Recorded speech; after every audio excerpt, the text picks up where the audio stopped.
Welcome. Good morning. Glad you can join us today on an early Saturday. So this is what I want to talk about today. Do you take your own life seriously? Do you take your own life seriously? This, I think, is underneath all the messages and the kind of content in Ayn Rand's novels. This is the one underlying theme that for people who take the book seriously and for whom it has a real impact, there's an underlying question that the books raise, which is, do you take your own life seriously? And people who get inspired by the novels, whether it's Atlas Shrugged, The Fountainhead Anthem, We the Living, I think this is the response that they have to the books and to the novels. And I suspect this is the response many of you have had to the novels. It's certainly the response that I had. I read it when I was 16, 17, Atlas Shrugged. And the message you get from the book is that these characters, and particularly the protagonists or the heroes in the novels, take their own life seriously. They're trying to make something of their own life. And they see this as a real project, as a real quest that takes a lot of effort, takes a lot of energy, takes a lot of thought. And that if you're really dedicated to your own life, this is what you're prepared to do. And that people get inspiration from the novels. I think above all else, the inspiration is like, I want to be like these characters. I want to be like the heroes in the novels. And that to do that, you have to put in the effort, you have to put in the work. And one theme, I think, that runs through all the novels is that it's of paramount importance to take your own life seriously. Ayn Rand said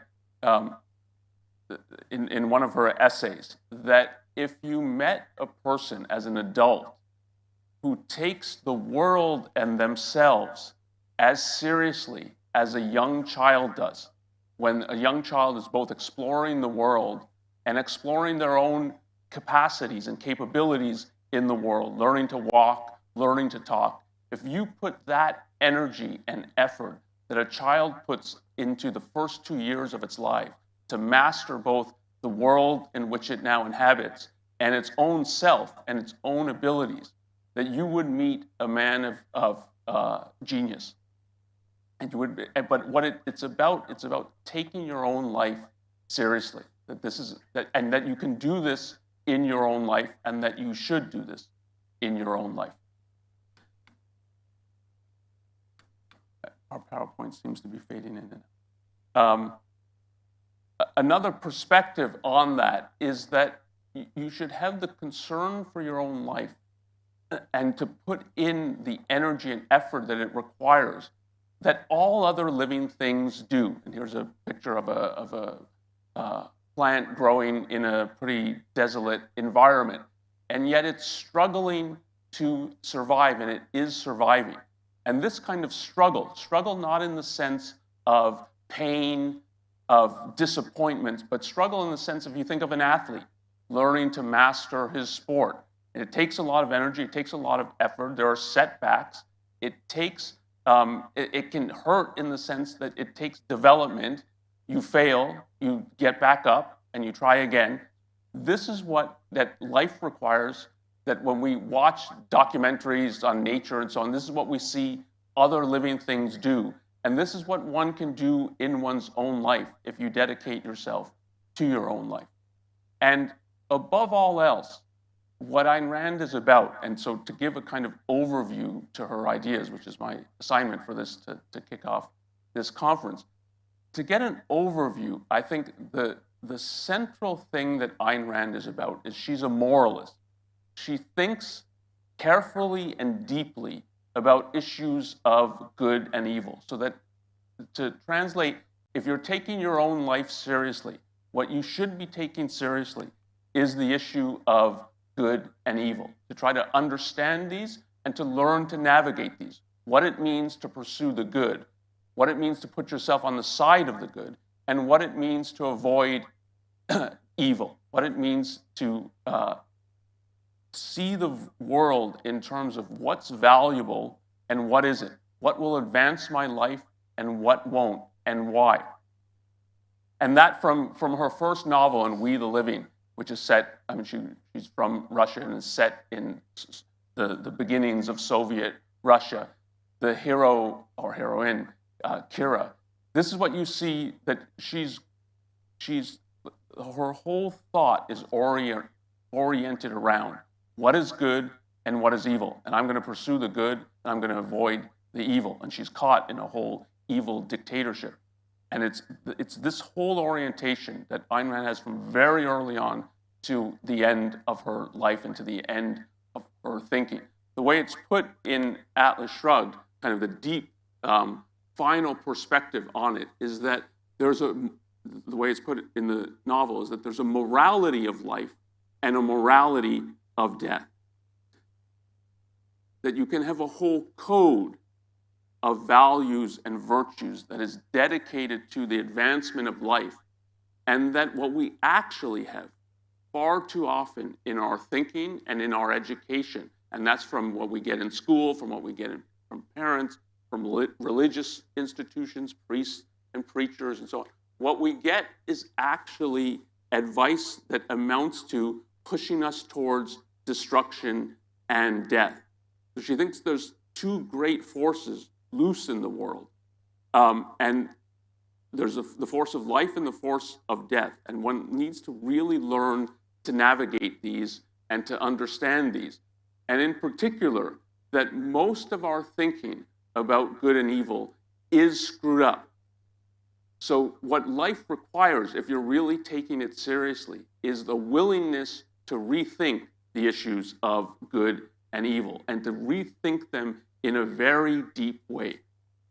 And part of the reason she thinks, it's not the whole, but part of the reason she thinks that our thinking about good and evil, or putting it differently, our thinking about life and death is screwed up. And when I mean screwed up, that's like, she thinks the wires are all crossed, and what we think of as good is all too often evil, and what we think of as evil is all too often good. And part of the reason she thinks that our thinking about good and evil is screwed up is that we live now in a culture and environment that has been saturated with religion, and particularly when we're thinking about the West, saturated with Christianity. And part of what Christianity taught is that this world and this life, your actual life, is a vale of tears, a realm of suffering, a place that you have to endure and bear it. And the real jackpot comes at death. And if you've lived a kind of life that you've accepted that you're a sinner and so on, and tried to do penance for it, you might ascend to heaven. But you get a kind of perspective that this world and this life lies on the side of evil destruction when you achieve something. When you ascend to what's good is when you die. So to say that it crosses the wires, actual life it puts in the realm of this is suffering, destruction, death. And actual death it puts on the side of life. This is when now you actually ascend to what is good.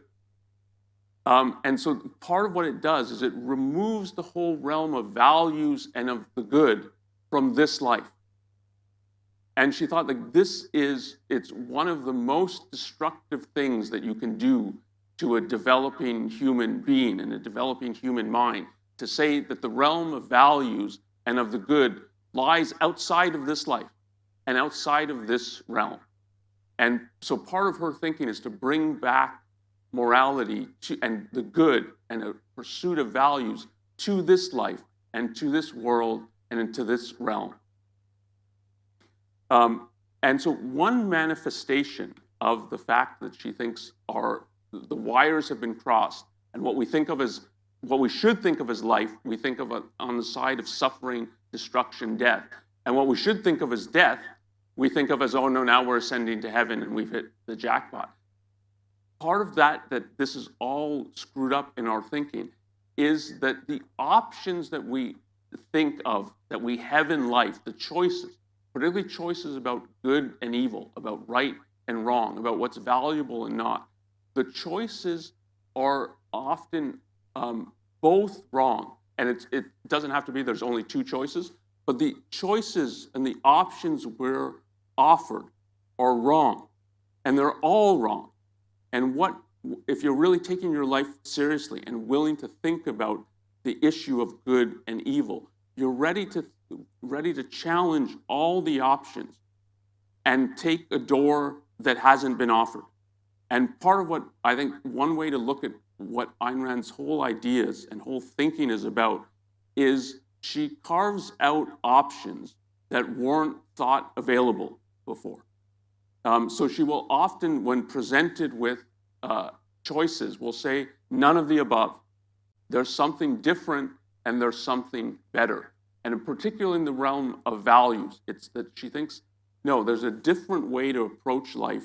There's a different and better way to approach life. And if you're really taking your own life seriously and want to make something out of it, make something out of your years on this earth, you have to be able to rethink this and carve out different options.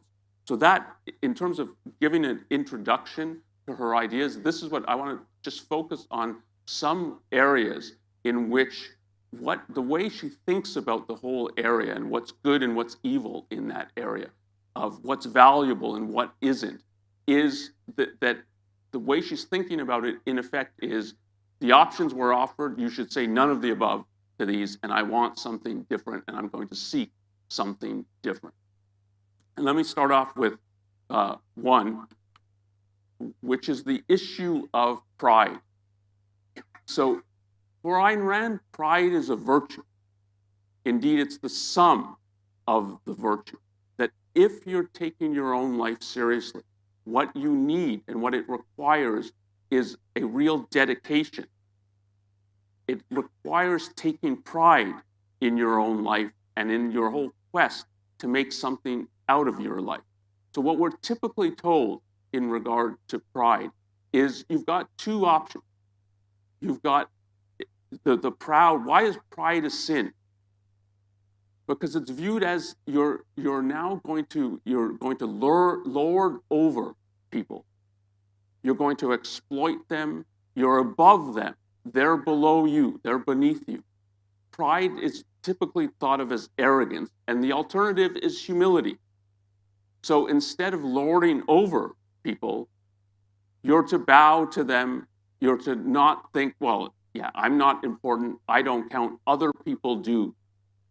Her view is like both of these are wrong. What we're offered as what supposedly is pride is wrong, and what we're offered as an alternative of humility. So the idea that you've got two choices in life. You can be arrogant and a kind of SOB, or you can be humble, humility, not think, yeah, there's nothing important about me. I don't take myself seriously. Why should you? So this kind of humility, this kind of erasing yourself out of existence, in effect. She thinks both are wrong, and from a fundamental perspective, they're both wrong because they're too tied to other people. So the third of a symbol of actual pride, of someone who's taking seriously their own life, their own character, of making something out of that, doesn't see it as in relationship to other people.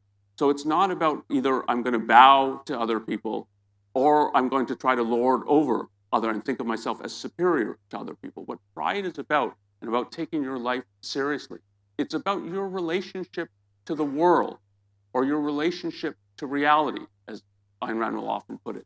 That if you're trying to make yourself into a person who's capable of succeeding, living in the world, of enjoying it, of reaching happiness in the world, and it's not essentially a relationship to other people. Whether it's you're going to bow to them or you're going to think of yourself as superior to them. So she thinks of pride as a virtue. And indeed, as I say, like if you're taking your life seriously, it's the crown or the sum of virtues. Pride means that you're ambitious, but ambitious for life and ambitious for making yourself into the kind of person who deserves and is worthy of life or worthy of happiness. And that takes real effort, real achievement, and a real dedication. And that what pride as a virtue is the willingness and the eagerness to engage in that effort and engage in that task. So she thinks of it as a virtue, but the way that she conceptualizes it is, yeah, the way that we're taught to think about this issue is wrong. And if you're going to take your life seriously, you need to be willing to say, yeah, what we're offered is wrong. There's a different way of looking at life, and that's what one should adopt, and that one should take. And that what she does is reformulate all kinds of issues into say, like, the choices we're offered are wrong. We need a new and different alternative. That is what her thinking is about. And why she developed the whole philosophy then is that she did this on issue after issue of willing to rethink what you could put it as the conventional wisdom, to rethink that and propose different alternatives. And when she did that for a whole host of issues and seeing these issues as they're interconnected, it's what you do is you're developing a new philosophy. And by the end of her thinking, what you get is a new philosophy and a new approach to life, which she called objectivism. But it comes through thinking about different issues of value and often, as I say, reformulating what our options and choices are. So what I want to do for the next little bit is just take a few of the issues in her thought or in her thinking, or you can put it in the end, in her philosophy, objectivism, and just stress that what she's doing is rethinking issues and saying, if you're really dedicated to life and to values, there's a different option to take than what we're normally offered. So then here, one is in regard to pride. Another is in regard to career. So she thinks if you're taking your own life seriously and you want to make something of your time on this earth, the central activity of living for human beings is producing, is working, is creating the values that your life requires, from being able to earn enough to eat and live and house yourself, to the whole host of activities that you do, your recreational activities, your friendships. All this has to be created. But the central activity, if we're thinking of a human life, the central activity is your career, is your work. So she doesn't think of it as work is a rat race. We're in this thing. We wish we were out of it. We live for the weekend. We live for the drinking on the weekend and so on. That, she thinks, that kind of attitude towards work and towards career is an attitude that comes from not taking life seriously, not taking what the requirements of life are seriously. And again, part of this comes from a religious approach, that it is, if you think of what the projection of heaven is, or heaven on earth, the Garden of Eden, it's a life in which you don't have to work. You don't have to strive. You don't have to engage in effort. You don't have to think. Everything is given to you. That's the image of, like, that's what if life were like that, that'd be great. But it's not like this. And so we have to work. And so in the whole religious tradition, you're condemned to work. This is when Adam and Eve fall out of the Garden of Eden. What they're condemned to do is they have to work, they have to produce. And this kind of view of human life then has permeated for centuries, that work is a burden. And the view that you get from Ayn Rand, and the view certainly that you get in the novels from the characters, the heroes in the novels, is the seriousness with which they take their work and which they take their career, that they're going to build a career, that they're going to find the work that really engages them, find the work that they love to do that's worth doing, and then engage in the task of doing it, and engage in, like, this is a long-term task in which you develop, in which you grow, in which you increase your ability. So in terms of thinking about the whole of life, career and work plays a central role in it. And again, she said, like, the options of the way we're taught to think about work as yeah, it's a kind of a hassle or burden. It would be better if we didn't have to do it, but I guess you have to do it. So that is, she thinks that like this is a way of really of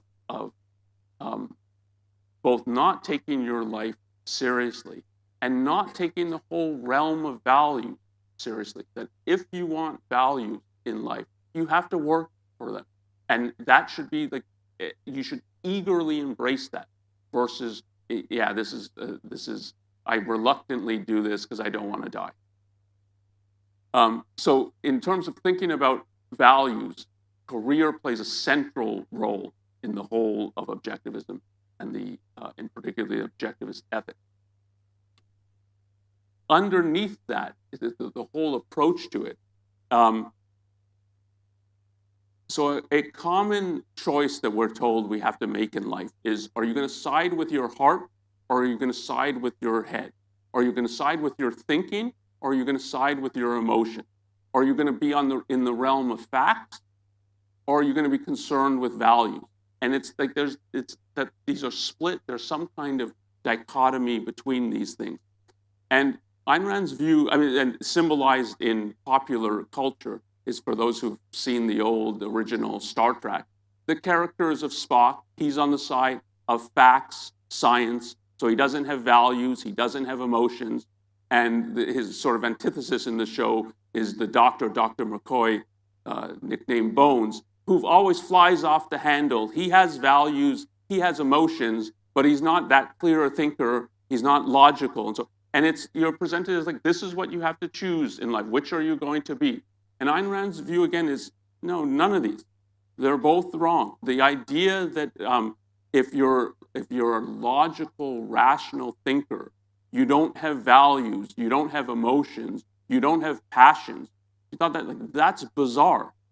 And on the other side, that if you are interested in values, or you're interested in your emotions, you're interested in your passions, that you have to approach those in a non-thinking, non-logical way.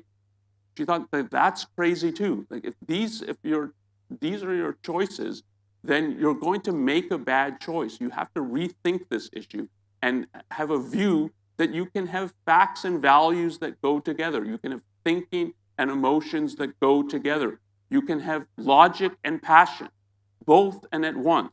And again, in terms of her characters, and in terms of the novel, I think this is something that impresses people when they first read it. And you might not be able to put it fully into kind of verbal form, but if you ask the characters of Kira and We the Living, or Howard Rourke in The Fountainhead, or of Dagny Taggart in Atlas Shrugged, and I think most people have read at least one of the novels here, they're both real careful thinkers who go by reason, who go by logic, who go by the fact, and they're incredibly passionate about what they do and how seriously they take it and the value that they see in what they're doing. If you're thinking in Atlas Shrugged of Dagny running railroads, she's really, really good at it. She can think through all kinds of problems. And when you get the first kind of third of the story, she's facing all kinds of problems, difficulties on the line. The company is sort of on the verge of collapse. And she's figuring out what to do, and she's thinking the issues through. But she's passionate about it, about what the value of railroads is, of what the work that she's doing, of why it's advancing life. So she's simultaneously on the side of logic and on the side of passion, on the side of facts, on the side of value. Indeed, what you get in objectivism is that values just are a perspective on facts, that a value is a fact that has a beneficial role in your life. You evaluate something as it's valuable to me. It's something in the world, it's a fact in the world, whether it's food, whether it's shelter, or whether you take a more abstract value like a career, that this is something that actually will advance my life. I value it because of that, and then it becomes a value in my life. So this idea that you get, and it's all over today's culture, that you have this kind of choice of science or the arts, of facts, values, of thought or emotions. She thinks, no, these are defective choices. And what you need to do is rethink the issue and develop a third alternative. And this is part of what she offers in both her novels and the nonfiction, is a way to think of how you can unite thought and emotion of fact and value. So this is another element that is crucial to her whole worldview and the whole world view of objectivism. So her idea that, I put up a scientist here, that a scientist is not passionate about what they're doing, about discovering the truth, about moving things forward and discovering new cures and medicine and so on, as though like that's a dry, factual thing for which you should have no evaluation, no emotions, no passion for that. Again, she thought like that's bizarre if you have that kind of view. Let me take an issue deeper in philosophy. We're told in terms of thinking, what it means to think, what it means to really engage with the world. We're taught often now that there's an element that it's completely arbitrary. And this is particularly in regard to the definitions and the concepts we use. That definitions are made up. And the concepts that we use, the language that we use, the words that we use are made up. And they can be, well, they're made up by me, they're made up by some authorities, they're made up by society at large. You look in the dictionary and that tells you what a definition is, but they're just made up. And her view is that if this is your view of what thinking is, then you don't really understand what thinking is. So one of the deepest lessons you get from Ayn Rand is a willingness to challenge and to rethink our concepts, the words, the language that we use, and that there is a right and wrong in regard to these. A lot of the cultural issues that we have today are about reformulating definitions, whether it's the so-called woke attitude that is redefining what racism means, that it used to be discrimination on the basis of race or of skin color. Now the push is to think of it as whenever there's a difference in outcome that you can cast in some kind of racial or skin color way, that's evidence and proof of racism, or that's what racism is. And the more you think of a definition as just, well, someone makes it up, it's arbitrary, there's no right and wrong about this, there's no way to challenge this. You get a growing kind of consensus in the culture, or at least in academia, that this is how we're going to define racism now. And then like that's the end of the story. And her view is that no, if you really take thinking seriously and thinking as a path to trying to figure out what the world is like, and how I'm going to navigate my life in it, how I'm going to discover values in it, you need to be able to really understand what a concept is, where definitions come from, and they're not made up. There's a reason we need definitions. They tell us what it is that we're grouping in reality and why to think these things are similar, we should think of them in the same ways. And she has, I'm not going to go into the details of the theory, but a whole theory of the way in which definitions work and the idea that they're just made up, and what made up, whether it's by an individual, by a group, or by society at large. She thinks that is, you have no understanding of the actual tools that you're using to think if you think like that, and if you think of that of a concept and a definition as arbitrary. So from the realm of values to the realm of career to the realm of thinking of what is the relationship between thought and values, or thought and emotions, of facts and values, she's in all these areas, she's asking us to rethink things, and she's proposing alternatives that are not among the alternatives that we're given as this is what you can choose between. So part of what her whole thinking is about is carving out new ways of looking at the world. Okay, so let me, these are some at the level of thinking about your individual life. Let me skip ahead here now to think about some. At a at a more cultural level, one of the central things that you get in objectivism and from Ayn Rand's thinking, and again, from the perspective of if you're taking life seriously, is a whole perspective on modern achievements, modern life. You can think of it as industrial civilization. So to understate it, she is pro-industrial civilization. What we're typically given now, today, is these are the kind of options and alternatives that we face. There's a projection of what it means to live in harmony with nature, which is like a kind of garden of view, a view of life. That pre-industrialization, pre the last 2 centuries, when we lived closer to nature, it was a kind of Shangri-La. That everybody was doing well, that you could frolic in nature, grab berries and food and water and so on, and everyone lived free of disease. And I mean, if you go back, like this is the garden of view of what life was like before the fall. There's this kind of projection of what it is like to live in nature, and that what industrial man has done has polluted his environment, has destroyed it, has brought not good into the world, but evil. He's a person who destroys and smashes things. This is I think in terms of cultural movements today, the dominant movement is environmentalism.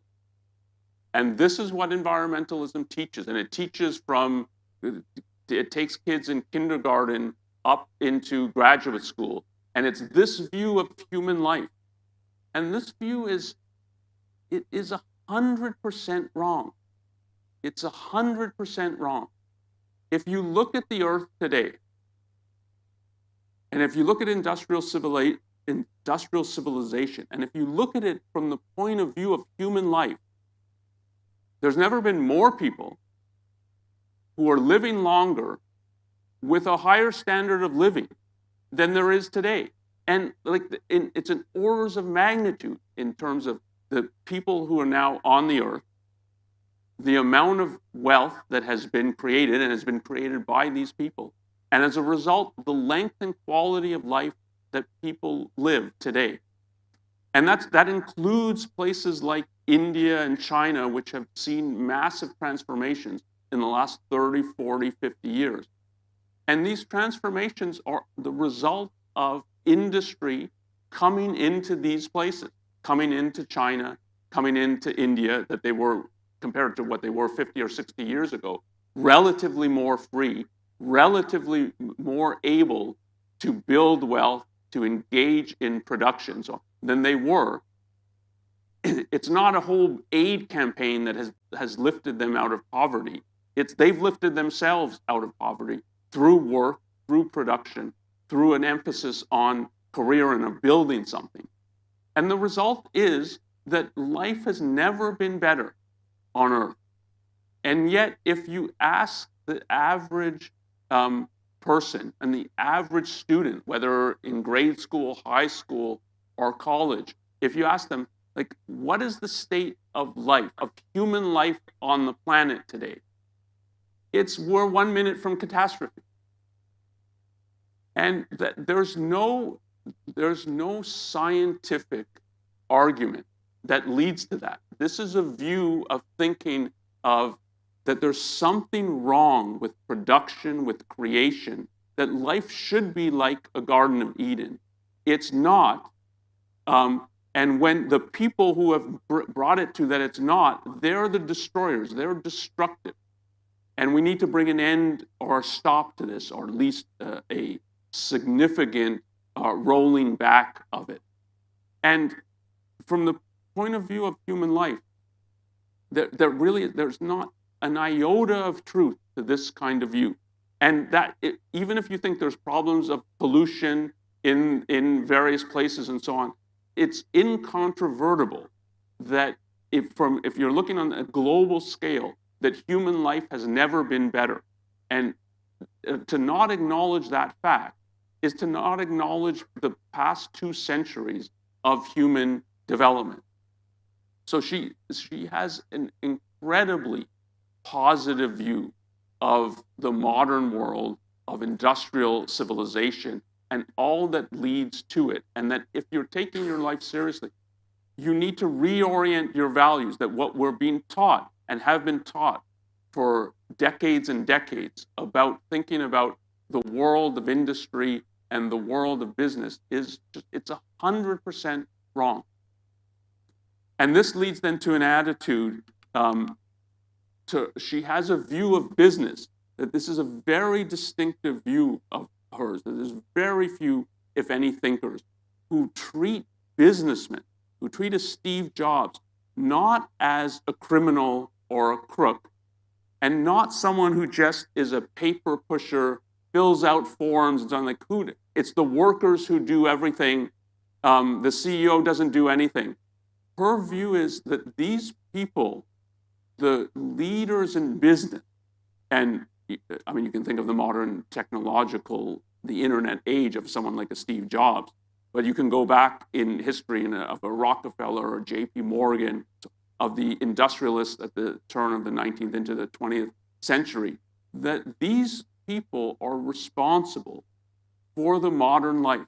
They're responsible for the fact that that work has been transformed, that we have careers that 50, 60 years ago, you're a computer programmer, you're an IT specialist, and these jobs didn't even exist. The whole modern world, above all else, has been brought into existence, not by science and technology, but by the people who took science and technology and made a human environment with it, who built the thing, who built the hotels like this, air conditioning, heating, on and on, electricity and so on. Who has brought it that it's we now today, the average person enjoys these things? It's businessmen. And if you're taking your life seriously, and if you're really taking the issue of value seriously, and of good and evil seriously, that warrants an evaluation, and a moral evaluation. It warrants that to view these people as heroes, not just as, oh yeah, they're pretty productive, and yeah, they brought a lot of things into existence. That would already be an improvement versus the attitude that people have towards businessmen today. But it's not simply that. It's to say this is a moral achievement, that what these people have done in their careers and in like what is best about their careers is they've dedicated themselves to the pursuit of values and to the pursuit of what is good. And that is the essence of what life is about. It's a moral achievement. They've done it in their own lives. They've helped people do it in their lives. So part of what they are is that they're traders. And that they've lifted themselves up and they've lifted everyone else up. And this requires that if you're taking morality seriously, and if you're taking your own life seriously, this requires a moral evaluation that is 180 degrees opposite from what today's culture is. It's hard to underestimate how badly businessmen and businesswomen are treated. If any other class of human beings was treated like this today, there would be outrage about it. When you look, and you can do this just, there's studies that have been done on this, but you can do this just, if you spend a week watching television and movies, and you just watch what you have been watching, and record how many times the villain, the crook, the bad guy in the thing is a businessman. It's astonishing when you see that. And there have been studies of this, like it's more often that businessmen kill people than mafia gangsters and so on in movies and television. It has no relationship to real life, but it has a relationship to the way we're taught to think about moral values and about people and about what they do and what is required. If you're taking values and the good in your own life seriously, is a radical reorientation to this and to the whole modern world. And part of that, in the deeper philosophical perspective on this, is what we're told our options in life is to be selfish or selfless.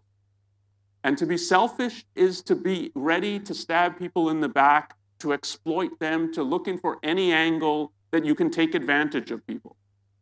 You're going to sacrifice other people to yourself. That's what it means to be selfish. And to be selfless is to martyr yourself, to give up, to surrender, to do what Jesus did on the cross, which is, yeah, I'm the height of virtue, but I'm willing to give up my life for the sake of sinners. That's what it means to be selfless. That's what it means to be good. This is the portrait in various ways of what it means to be good. And part of the argument is, well, you don't want to be the other guy. You don't want to be stabbing people in the back. You don't want to be exploiting people. Really, you're willing to do that with your life? And if you're not, well, your alternative is to be selfless and to give up, to surrender, to sacrifice. And her view, again, is this is a defective alternative. In the Fountainhead, it's put towards the end of the Fountainhead is that we're told that masochism is the ideal because sadism is the alternative. You either have to give up sacrifice or you're going to be willing to kill people, inflict damage, destruction, pain on people. And her view is, no, there's a radically different mode of life. And that's a mode of life that is what your relationship to other people is to engage in trade, is that you create things, they create things, and you exchange when you're willing to do that, when it's beneficial to both parties. And again, the businessman is the exemplar of trade, of what a life of trade looks like, of what it meant to get outside the past centuries. The past centuries had been centuries of exploitation, of people killing people, trying to take advantage of people. What the modern world brought into existence is there's a radically different way in which to engage, in which to live. And it's not exploitation, but it's also not sacrifice. It's trade. And that is her symbol for leading a life and your interactions with other people. And it's way beyond economic interaction. It's what you should be and strive to be in life is a trader. And so she brings to the whole perspective on the modern world of what makes it moral and what makes it an achievement is the centrality of trade to the whole modern way of life. And she thinks of that, it's certainly at a material level, but it's at a spiritual level as well. So the perspective on love that you get in Objectivism and in Ayn Rand is love is a trade. Love is exchange. Love is not synonymous with selflessness, of erasing yourself out of existence and thinking just of the other person and what they require and what they want and so on. That is not love. She thinks of love and selflessness as opposite. Love is about pursuing what you value in life, of getting something in a relationship. It's not about surrender or selflessness. And again, it's religion that has pushed that love is all. Love is charity. Love your neighbor, love even your enemy. That's the height of virtue. Do you get anything from it? From loving your neighbor or loving a stranger? No. Do you get anything from loving your enemy? No, you lose. But the point is, well, if you're going to exhibit real virtue and be concerned with the good, you'll be willing to do that. I don't think this is perverse, and it's a perverse view of love. It throws love in the trash can. What love is about seeking your own values, your own happiness in the person of another. So it's a real exchange. And one of the ways that Ayn Rand put this is, if someone in their vows, when they're getting married, said to their partner, yeah, I don't get anything from you. You make me miserable. This is a sacrifice for me. I'm giving it up. I'm giving up my happiness. It's 20, 30 years of misery. But look, that's what love is about. And this is what its virtue. And I'm willing to love a stranger, love an enemy, love someone I don't like, that I get nothing from. This is like, what could I offer you that's greater? And the partner would rightly find this so irrational and so evil that when you think about what and why you want love in your own life, it is precisely because it aids and it's really an irreplaceable value in life. So she thinks of it as, again, the way we're taught about how to think about love, what its place in life is wrong. And it's 180 degrees from the way properly to think about life and to think about value. So in looking at Ayn Rand's ideas and looking at objectivism, the central issue, I think, is she's rethinking issues of good and evil. She's rethinking how to think about values in life, what it means to pursue them, what it looks like, what that effort looks like to engage in that task, why it requires a real dedication and a real pride to do this, and that this is what life, if you're taking your life seriously, this is what it's about.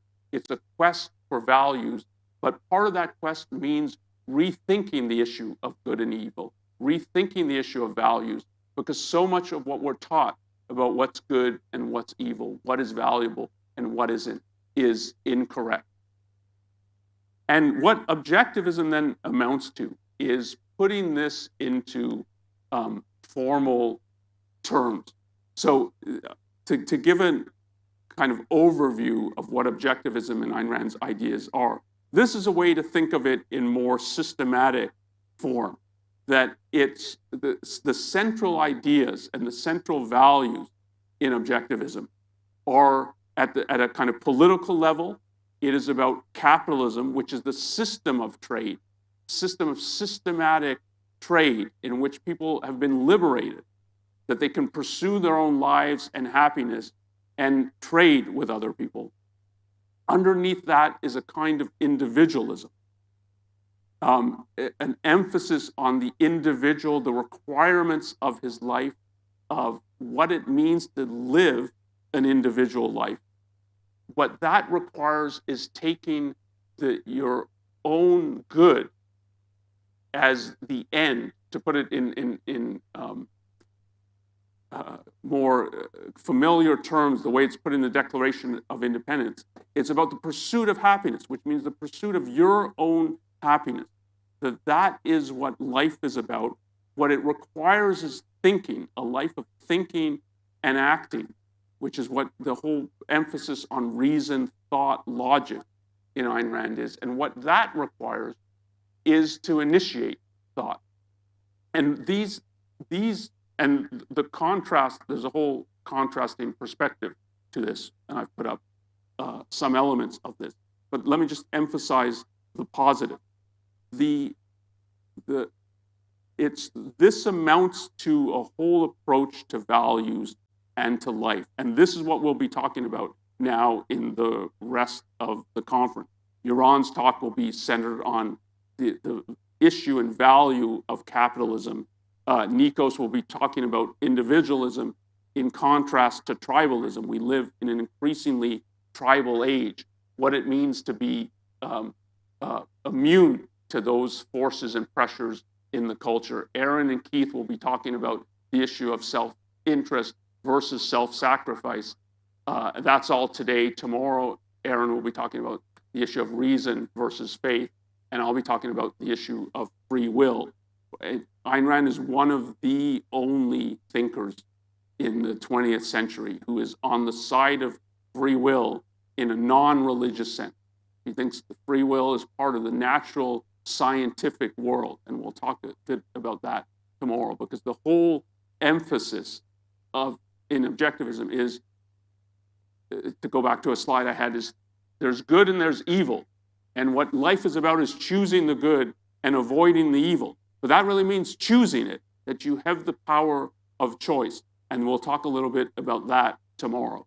So this is in terms of both an overview of what objectivism is about, and then why we're talking about what we're talking about later in the conference. This is what our focus will be. Now, there's no clock up here. Nikos, do you know what time it is? Okay, yeah, so let me draw a line here. You certainly can ask about the other side of this: statism, collectivism, self-sacrifice. These are the dominant ideas in the culture today, of which objectivism is saying they're defective, and you need to choose a different option than any of these. So let me draw a line here and take a few questions about either what I've been talking about or objectivism more generally. Thanks.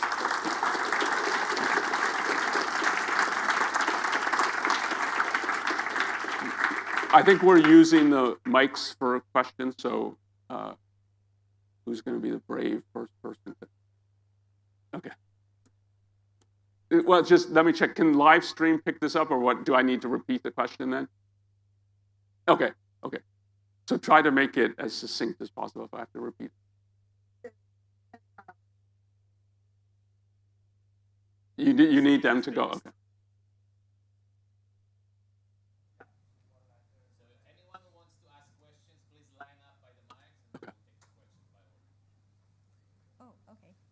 Do you want to come up? They're up. Oh. Okay. Oh, well, hot mic. Okay. So, real quick, I just think it might be helpful if you define what evil is and how that relates to the epistemology of reason. If you could please. We'll be talking about some of that tomorrow, but let me take the first part of it, of just the issue of evil. It's if what values are about is about advancing one's own life, then what the evil is the thing that doesn't advance your own life, and indeed either retards it, destroys it, but it can just be that so it doesn't have to destroy it completely. It undermines, and it's a way to think about it is to think about other living things. We have a perspective not of good and evil on other living things, but a perspective of good and bad. We don't have a perspective of good and evil because we don't think of other living things as choosing something or defying the need for choice. But we have a perspective of good and bad. I put up the plant early in one of the early slides. And if you ask, is sunlight good or bad for the plant? It's good for the plant. Is water good or bad for the plant? It's good for the plant. Is a drought, and I was putting it's conditioned, it's certainly drought-like, the conditions look like there. Is a drought good or bad for a plant? Well, it's bad for a plant because it's making it harder and harder for the plant to live. And eventually, like if the drought is too long and too severe, the plants die. They don't have water and they die. So the perspective on values in objectivism is what's true of other living things is true of human beings as well. Things are good and things are bad. Things advance human life and your own life, or they retard and eventually can destroy your life. And again, to take something I put up, in terms of industrial civilization, the whole perspective, is it good or bad? And her perspective, it's good because it has advanced life in an undreamt of way. Prior to the Industrial Revolution and industrial civilization, nobody could project like life with air conditioning, heating, computers, that you video conference with someone across the globe and so on. You take science fiction from 200, 300 years ago, they can't even dream of this kind of thing. And yet now it's a daily reality, and we complain when, the Zoom connection's not working, and we can't connect with someone across the globe. And we just take it for granted. But if you're thinking of it in terms of moral terms, is it good or bad? It's good. And the people then pushing that, well, let's get rid of industry and let's get back to nature. And if you really take seriously what life was like in nature when there was no industry, and if you ask, is that pro-life or anti-life? It's anti-life. It's something bad. And then, if you're taking it as evil, there's the question of, okay, if someone telling me, to hell with industrial civilization, let's get back to nature, do they know what they're saying? Do they understand? Have they read any book about what life was like 500 years ago or 600 years ago? And if they have, and have some understanding of what life really was like in nature, and they're still telling you to go back to nature, is what they're doing good or is what they're doing evil? And the perspective from Ayn Rand, which I agree with, is, yeah, they're doing something evil. So the good and evil is a perspective on life and what advances human life, but it's a perspective on what people are choosing in regard to their values of what they think you should go after and what you think you should avoid. And so part of what it means to say that objectivism is asking you to rethink issues of good and evil, it's that what people are saying is pro-life and what they're telling you to choose and what they're choosing is actually destructive. Okay. Yeah, on the first hand, looking at the statement that the goal should be having a good life in this world seems so common sense. So why do you think like across human history, like the bad ideas or like anti-life ideas were so sticky and so prevalent across human history? Is it a process we had to go through, or was there another optionality? It's not a process you had to go through in the way that we went through it. And the way that, if we're talking about Western civilization, the way that it went through it. So there is, you say it's common sense. Well, it's not exactly common sense. To say that it's true is not the same thing to say that it's common sense. So you have a whole view for long periods of time that the reality is divided into two, and there's a supernatural realm, and that it's like true life really resides up there. And so a religious view like that, there's reasons why in primitive, more primitive civilizations, religion dominates. So it's an achievement to get to a view that says, no, that is all wrong. It's make-believe. There's reasons we held this, but they're not good reasons. And we need a view that is much more, that is just oriented towards this world, secular and so on. I think that's what you get with part of the achievement of ancient Greece in Western civilization, is to get to this kind of view. And it's not common sense, though I think it is true. What you then get is a rebellion against that, and that did not have to happen. So the reason why it's that achievement of that I think of as the Greek achievement doesn't endure, they're not fully able to defend it, and there's a whole onslaught against it, which is Christianity. And Christianity didn't have to happen, but it did happen. And I mean, when you read the Christian thinkers, they're knowingly attacking the achievements of ancient Greece. And that, in terms of good and evil, that warrants a certain evaluation that is not good but evil, that what these people did. It didn't have to happen, but it did, and they won for many centuries. So that's part of the explanation. Yeah, let's take the last question. Hello. My question is about love. As you say before, love is an answer of own values. Can you go a little closer to the mic? I'm having a little up there. It's an answer of our own values, realized in another person. So in the Ayn Rand novels, we can see many characters, the heroes, that realize that have properly this answer in another person. But altruistic have this also the same an answer of their own values in another person. And I wanted to know what you think, what they feel, they're altruistic people, if they feel love for others, and what they really, what you think they really feel about. Okay. So what do altruistic people feel in regard to love? I think it depends how altruistic they are. So you can have someone who espouses a certain moral view but doesn't actually live it. And then they can have some genuine relationships where the relationships actually are trades. They actually are getting something from it. It's inconsistent with the view that love should be about being selfless, love should be about giving up. But the more they take that seriously and are actually trying to live that, I don't think they have anything like the experience of love. They don't have any, it's not actual love. And you were asking about the novels. You could, one of the characters to look at in regard to this is in the Fountainhead, Ellsworth Toohey's niece, Catherine, who tries to implement a view that, yeah, what love is about is supposed to be, I'm supposed to love strangers equally to anybody else. She's in an actual relationship, but neither of the two actually pursues it and does what's required to have it.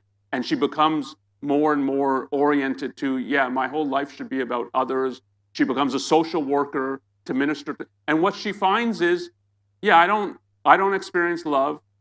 I don't really even like these people. I sort of resent my whole life and what I'm doing. And I think that is what happens when you think of love as effacing myself out of existence. Only the other person counts. To the extent that a person has any aspect that they're trying to live, they find that as like, this is torture. What I'm doing is erasing myself out of existence. And to take a non-fictional example of this, you can read about Mother Teresa. And the idea that she experiences love, I think, is a joke. And I think she doesn't experience, when you read some of her diaries and so on, it's a life of pain, resignation, loss, and that this is noble, because this is what we're supposed to do. It's not about me. It's not about my self-interest. It's not about my happiness. And that is that when you don't view love as a trade, I think that is the end point if you're taking it consistently. Okay, so let's draw a line here. And we have, what now, a half-hour break? Yeah.